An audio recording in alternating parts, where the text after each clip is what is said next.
હું police inspector N R Chaudhari, Jhagadia police station. હું આ વિડીયોના માધ્યમથી આપ સૌને વિનમ્ર અપીલ કરું છું કે હાલમાં ઝઘડિયા તાલુકાના ગામડાઓમાં ચોરો આવ્યા આવી અફવાઓની વચ્ચે એક ભય હેઠળ લોકો જીવી રહ્યા છે. તો હું આ વિડીયોથી આપ સૌને આ હકીકતથી વાકેફ કરવા માંગુ છું કે આ રીતે જે અફવા ફેલાઈ રહેલ છે એ બિલકુલ અફવા છે, એવી કોઈ હકીકત નથી. આજરોજ જ એક સાંજના સમયે એક કિસ્સો બને છે કે મહારાષ્ટ્રના જલગાંવના અમુક લોકો પર્યટન માટે ભરૂચ જિલ્લામાં આવેલ હતા. તેઓ ભરૂચના નીલકંઠેશ્વર મહાદેવ મંદિર, સ્વામિનારાયણ મંદિર એવા મંદિરોએ ફરી ગૂગલ મેપમાં સર્ચ કરી અને યુટ્યુબના માધ્યમથી કડિયા ડુંગરનું લોકેશન તેઓને સારું લાગતા તેઓ કડિયા ડુંગર ખાતે ફરવા માટે આવેલા.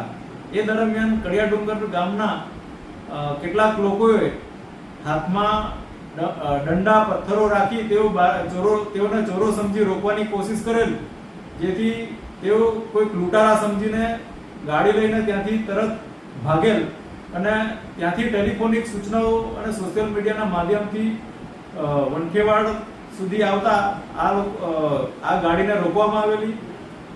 વંઠેવાડ ગામના આગેવાને તાત્કાલિક પોલીસને જાણ કરતા તાત્કાલિક પોલીસે જઈ વેરીફાઈ કરતા આ હકીકત જણાવેલી કે આ લોકો ફરવા માટે આવેલા છે.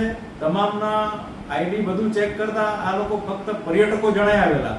તેમ છતાં સોશિયલ મીડિયા માધ્યમથી સમાજમાં અને ગામમાં એવું ફેલાઈ રહ્યું છે કે વંઠેવાડથી ચોરો પકડીને પોલીસને સોંપ્યા. એ હકીકત ખરેખર સાવ ખોટી છે અને કોઈ ચોરો નથી.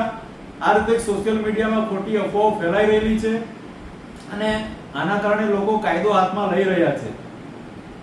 હું આપને સૌને અપીલ કરું છું કે આવી કોઈ આપને કોઈ આવી હકીકતો ધ્યાનમાં આવે તો કોઈ કાયદો હાથમાં લેશો નહીં અને તાત્કાલિક 100 નંબર કરી પોલીસને જાણ કરશો. પોલીસ તાત્કાલિક આવી આ બાબતે વેરીફાઈ કરશે અને જો સાચે ખરેખર ગેરકાયદેસર જણાશે તો કાયદેસર કાર્યવાહી હાથ ધરવામાં આવશે.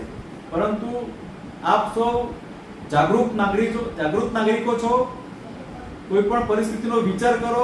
આ રીતે ચોરો ના આવે અને ખરેખર અફવા ફેલાઈ રહેલી છે, જેથી ફરીથી આપ સૌને હાથ જોડી હું અપીલ કરું છું કોઈ પણ કાયદો હાથમાં ના લેશો અને નાની મોટી કોઈ પણ આવી હરકતો જણાય તો તાત્કાલિક પોલીસને જાણ કરશો, એવી મારી આપ સૌને અપીલ છે.